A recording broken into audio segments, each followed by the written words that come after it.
জড় প্রকৃতি গঠিত হয়েছে সত্ত্ব, রজ ও তম এই তিনটি গুণের সমন্বয়ে।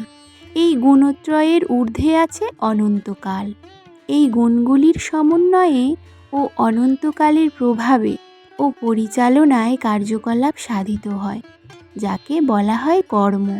অনন্তকাল ধরে এই কর্ম প্রক্রিয়া ঘটে চলেছে এবং আমরা আমাদের কর্মের ফলস্বরূপ সুখ অথবা দুঃখ ভোগ করি। যেমন মনে করা যাক যে আমি একজন ব্যবসায়ী এবং আমি বুদ্ধি বলে কঠোর পরিশ্রমপূর্বক প্রচুর অর্থ সঞ্চয় করেছি। এখন আমি সেই অর্থ উপভোগ করতে পারি।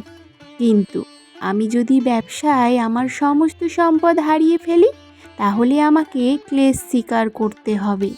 তেমনি আমাদের জীবনের প্রতিটি ক্ষেত্রেই আমরা আমাদের কর্মের ফলস্বরূপ সুখ অথবা দুঃখ পেয়ে থাকি। এটাই কিন্তু কর্ম।